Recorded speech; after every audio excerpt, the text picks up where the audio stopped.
two-cylinder diesel engine test rig, which is provided with a rope brake dynamometer, and this complete setup is there.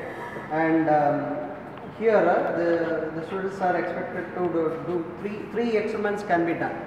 So one is the performance test on the diesel engine, and the second experiment is on the heat balance test on the diesel engine, and third one is the performance and emission test on the diesel engine. So three experiments will be asked, right? And here this is interfaced with the computer, and for measuring the various parameters, like what is the load on the engine, what is the exhaust gas inlet temperature, outlet temperature, and the coolant water inlet temperature, outlet temperature. So all these things there are sensors are there. So these sensors are connected to the panel board, and so these values can be directly obtained from the computer, right? So first I will explain about how to do the performance test. So the performance this is a diesel engine which runs on constant speed, that is close to 1500 rpm, and this speed is always maintained. Actually, it's a constant speed engine, and which is mostly used for our agricultural purposes, right? So this pump will directly run this engine will directly run a pump, and so the speed is always maintained there constant. And if the load is increased, generally you expect the speed to come down. As the load, you put more load on the engine, the speed will come down. So there is a governor inside which activates the fuel supply accordingly, so that always the speed is maintained. The speed you will find that during the entire experiment it will be closer to 1500, right? Maybe depending upon the load, the speed may come down, say 10 rpm, 20 rpm, like that only, not more than that, right? So for loading this, so what is the performance test?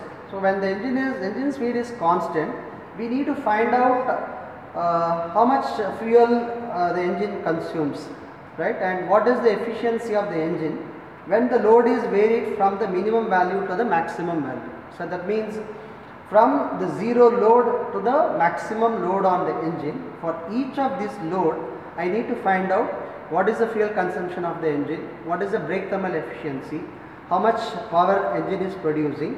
So all these parameters I will be calculating. Finally, I will be drawing the characteristic curves, taking brake power on the x-axis and the brake specific fuel consumption, efficiency, all these things, and then on the y-axis I will be drawing the characteristic curves.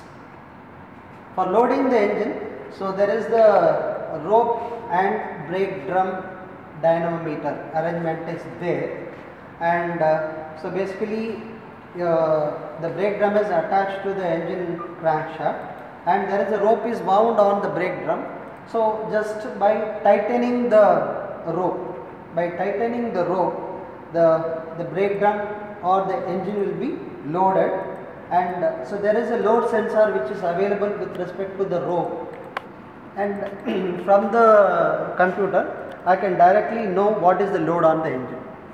So basically here you will be asked to take different set of readings. So normally it is the load will be 0 kg, 6 kg, 12 kg, 18 kg and 24 kg, right? For each and every load you need to find out how much fuel the engine consumes. So accordingly you can find out what is the efficiency of the engine, brake thermal efficiency of the engine. So here once the engine is started, you just completely release the load, right? Or completely release the load, the engine will be started. Then when the load is 0 or closer to 0, you need to measure the fuel consumption. For fuel consumption arrangement, so there is a fuel tank over there, right? And from the fuel tank, so the fuel line directly goes to the fuel injection pump. So this is the fuel injection pump is on the other side, and from the fuel injection pump it comes to the fuel injectors over here, right? So here again normally we will be measuring the fuel consumption, just noting what is the time taken for known amount of fuel to be consumed. Normally there are two sensors are there which actually senses the fuel level over here, right, and these two sensors are placed 40 ml apart. So that means when the fuel level crosses the top level, so their top position, so there will be a signal and my time will start automatically. When the fuel level crosses the second level, that is corresponds to 40 ml of fuel consumption, again so there will be a reading over there, right.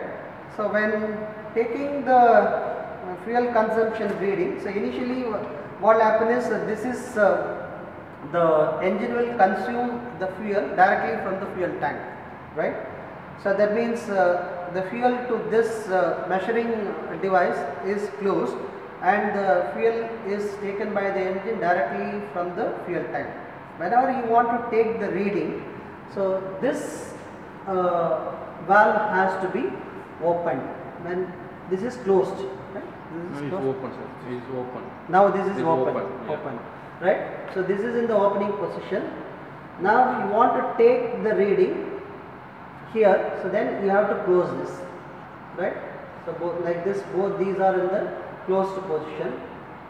Now the engine will start consuming fuel from the measuring device, and automatically, so there once this level crosses, my timer will start, and when the next 40 ml is crossed, automatically the timer will stop and I'll get to know what is the time for 40 ml of fuel consumption directly.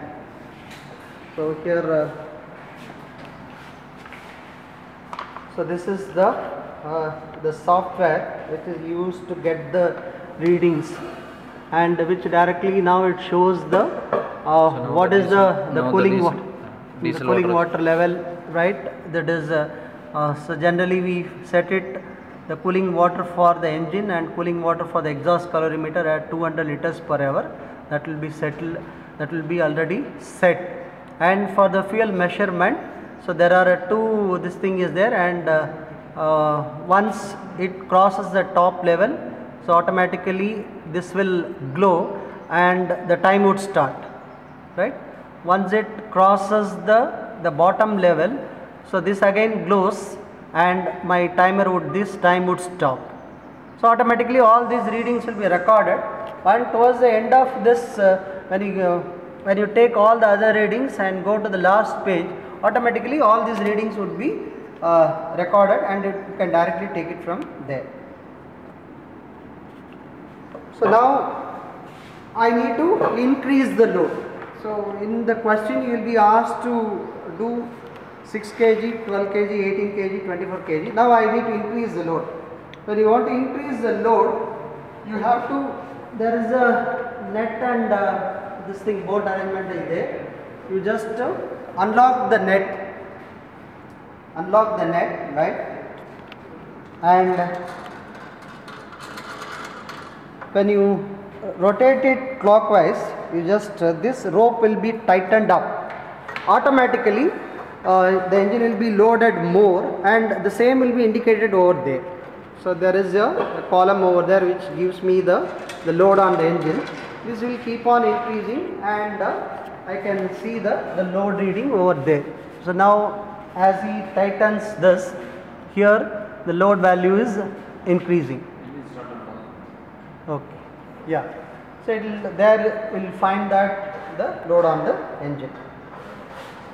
So accordingly, 6 kg means it will be difficult to set exactly at 6 kg. Anything closer to that is okay. Once the value is set, then you just tighten the net so that the load stays constantly at that level. So during loading, you just unlock the net over here and you rotate it clockwise, so load it. Once the required load is reached, again you tighten the net, then the load will be set automatically.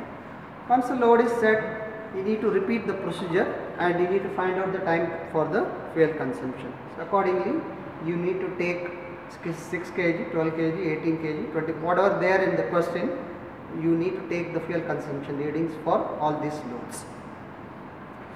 So this completes our performance test on the engine. So once you change the load, we open the valve again, the fuel valve. Okay, whenever you want to take the fuel measurement reading, so at that point of time you have to open this. You have to close this actually. So now this is in the opening portion. So once you finish taking readings, right, you have to actually open this, right. So when you want to take the fuel consumption reading, you close the valve. So the engine will consume fuel from this measuring level, right. So top position, bottom position, when all the readings are taken, I mean 2 levels are taken, again you have to open it actually. So then only this thing, otherwise this will be, all this fuel will be exhausted, the engine will begin to stop, right. So when you want to take the reading for the next load, at that time again you close it, take these 2 readings, then you open it again, right. So this completes my load test.